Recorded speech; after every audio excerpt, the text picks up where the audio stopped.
네, 막장연구소입니다. 짜장면집 아닙니다. 끊습니다.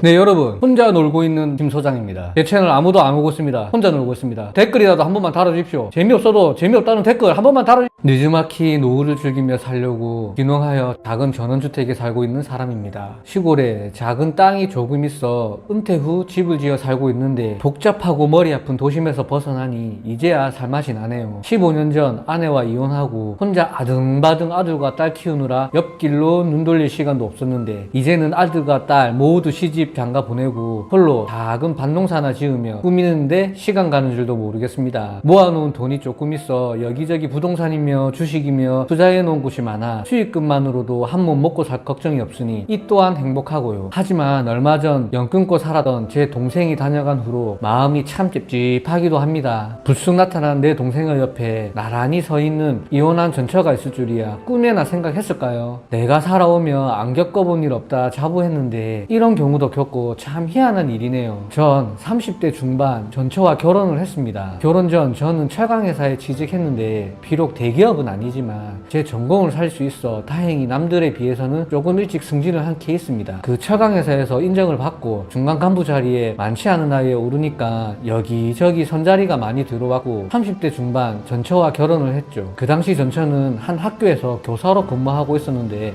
작고 아담한 예쁜 외모와 어른스러운 사고방식에 제가 먼저 프로포즈를 했고 결혼을 했더랬죠. 결혼을 하며 저는 다른 남편만큼 가정일에 신경을 써주지 못했는데 매일 야근에 제가 있던 자리가 관리직이라 남들보다 더 바빴습니다. 아이 둘을 키우며 교사 생활을 해야 하는 아내에게 늘 미안한 마음을 달고 살았고 가끔씩 터져 나오는 아내의 불만 섞인 목소리에도 늘 미안하다며 죄송하다며 바른 대꾸 한마디 한 적도 없습니다.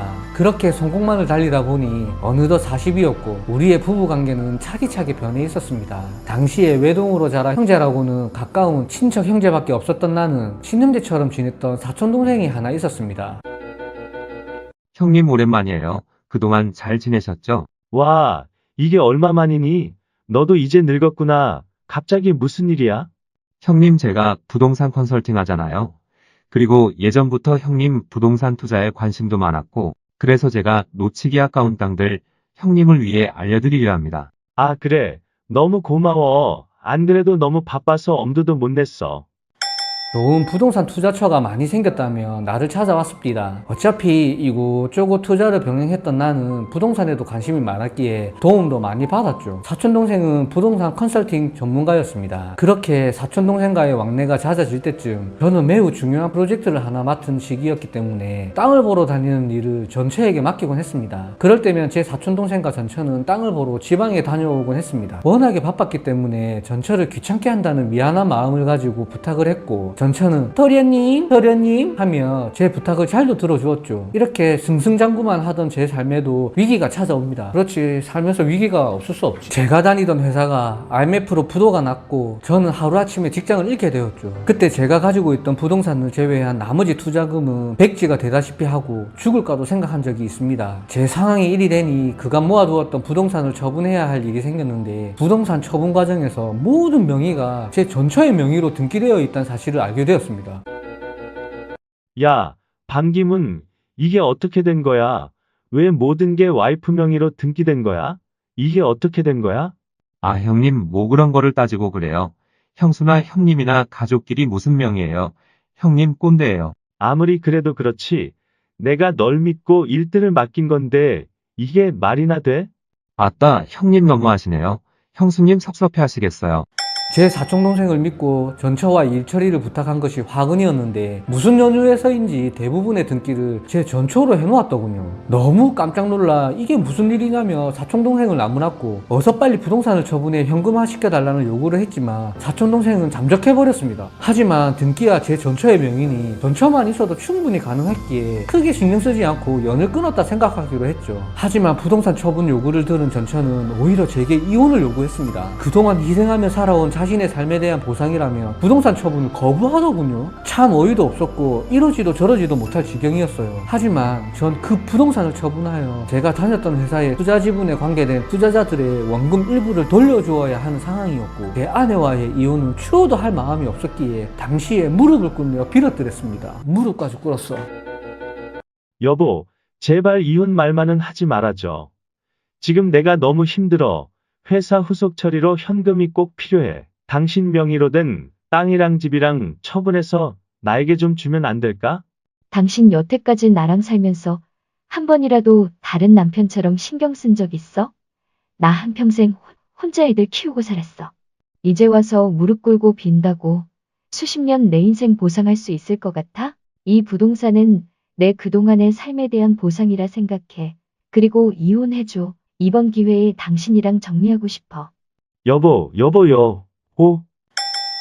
이혼만은 안 된다면, 이 일이 잘 끝나면 뭐를 해서라도 일어설 테니 부동산을 처분해달라고 빌고 또 빌었습니다. 하지만 전처의 태도는 같은 사람인가 의문이 들 정도로 냉랭했으며 결국 부동산 중 건물만 현금화하고 나머지 땅은 와이프가 그대로 가져갔습니다. 물론 이혼과 함께 말이죠. 전 부도가 난 회사의 후속 처리에 너무 급급했기 때문에 전처의 그런 행위와 싸울 염두도 못 냈고 그렇게 친권마저 포기한 전처는 우리 곁을 차갑게 떠났습니다.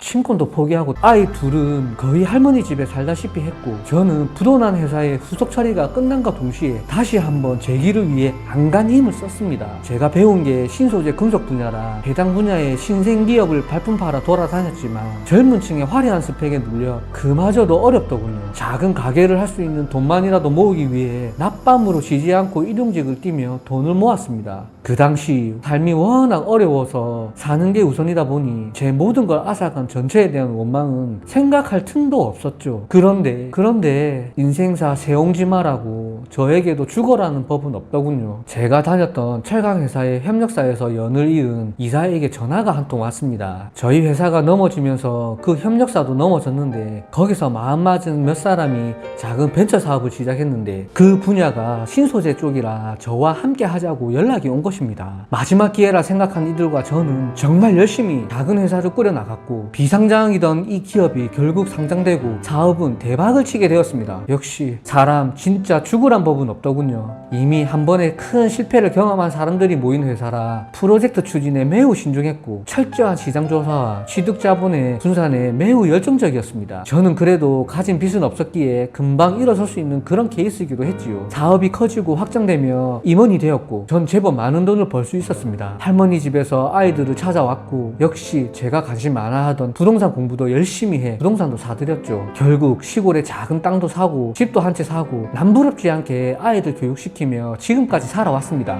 이제 은퇴하고 기농을 해서 고추나 키우며 살고 있네요. 은퇴한 기농인의 삶. 얼마 전 모르던 번호로 전화가 한 통 왔습니다. 대뜸 죄송하단 말로 시작해서 놀랐지만 익숙한 목소리라 잠깐 생각해보니 연락이 끊겼던 그 사촌동생이더군요. 사정이 많이 어려워졌다며 제가 다시 제기한 걸 어디서 주워 들었던 모양입니다. 이미 지나간 일이고 저도 나이 먹을 만큼 먹었기에 악감정은 이제 없다, 잘 살아라 하며 끊으려 하는데 한 번만 만나달라며 사정을 하더군요. 참 뻔뻔하죠. 어이가 없었습니다. 하지만 밥 한 번 사주고 다시는 안 볼 요량으로 그러자 한 것이 큰 실수였습니다. 주소를 알려준 며칠 후 야간에 초인종이 울려 나가니 웬 거짓골을 한 남녀 한 쌍이 어둠에 서 있더군요. 거짓골을 한 쌍? 고개를 푹 숙인 여인은 흐느끼는 듯 했습니다. 시골이라 마당에 조명을 켜지 않으면 어두워 누군지 분간을 못하기 때문에 깜짝 놀란 마음을 부여잡고 마당에 조명을 켰는데 제 눈을 의심하고 말았습니다. 그 남루한 행색의 남녀는 바로 그 사촌동생과 이혼한 전처였습니다.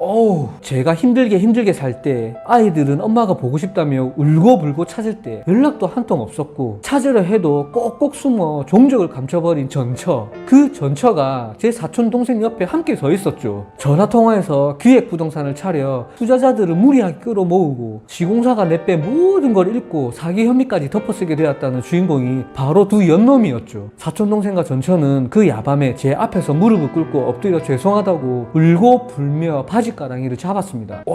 갈 곳 없다며 며칠만이라도 있을 수 있게 해주라며 울고 불고 매달리고 있었죠. 너무 놀라고 어안이 벙벙해서 어찌 된 일이냐, 둘이 어떤 관계냐고 물었고 돌아온 대답에 전 경악을 금치 못했습니다. 당시 이미 전처와 사촌동생은 내연의 관계였으며 제 부탁을 받은 모든 부동산의 명의도 계획적으로 전처로 돌렸던 것이죠. 그리고 내 상황이 어려워지자 기회다 싶었고 사촌동생은 달아났으며 전처는 제게 약간의 부동산만 처분해주고 이혼한 후에 사촌동생에게 달려간 것입니다. 독한데? 제가 빌어먹으며 전전긍긍할 때 둘은 재혼해서 떵떵거리며 호화로운 생활을 하다가 사업이 이적행이 되자 갈 곳도 없었고 제가 다시 재기에 성공한 것을 어디선가 듣게 되어 이렇게 찾아온 것이었습니다. 사촌 동생만을 생각할 때는 무뎌졌던 복수심과 분노는 그 이야기와 거짓 차림의 전철을 봤을 때 눈이 돌아갈 만큼 다시 끌어올랐습니다. 순간 아무 생각도 나지 않았고 주변을 둘러보니 밭에 뿌리려던 거름포대가 보였고 함께 있던 낫을 들어 거름포대를 찢고 냄새나는 거름을 제 앞에 무릎 꿇고 있던 두 연놈의 머리에 퍼부었습니다. 그리고 주위 손에 잡히는 아무 것이나 집어들고 그 두 연놈을 사정없이 내려쳤네요. 꼼짝 않고 다 맞아주면 이 집구석에 들어올 수 있으리라 생각했던지 끔찍도 안 하다가 내가 그 짓을 그만두니 슬쩍 일어납디다. 여보, 우리 맞을 만큼 맞고 수모 당할 만큼 당한 것 같아. 그래도 우리 죄를 당신에게 용서받을 수 없다는 것도 알아. 뚫린 주둥이라고 잘도 떠들어대는군. 여보, 우리 며칠간 굶어서 너무 배가 고파. 미안한데 밥 한 그릇만 얻어 먹을 수 있을까? 배가 너무 고파. 아니, 인연이.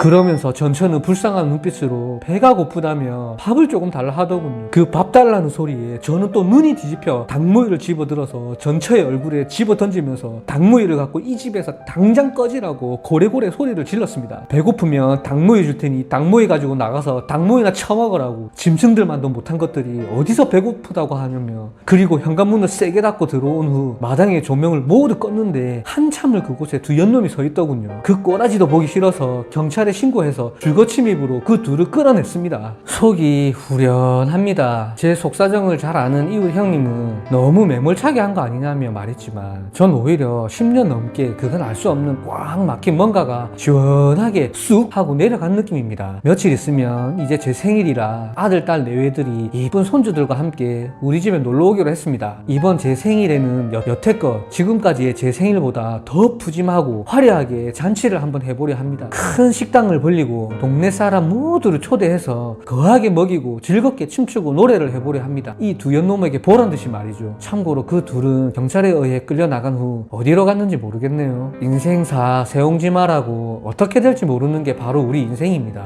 다른 사람 눈에 피눈물 나게 하면 본인도 언젠가는 피눈물 흘리게 됩니다. 풀벌레 울음소리 들리는 시골의 한 주택에서 한 늙은이의 글을 올렸습니다. 와, 여러분, 정리를 하면 이 사람이 워낙 바쁠 때 그 사촌 동생이 나타나고 그 자신의 아내와 사촌 동생이 명의를 돌려달라 하니까 도망가고 뭐야 이거. 여러분, 이 사장님 결국엔 재기에 성공했습니다. 여러분, 아무리 힘들어도 포기하지 마시고 노력하십시오. 난 언제쯤 재기하려는지.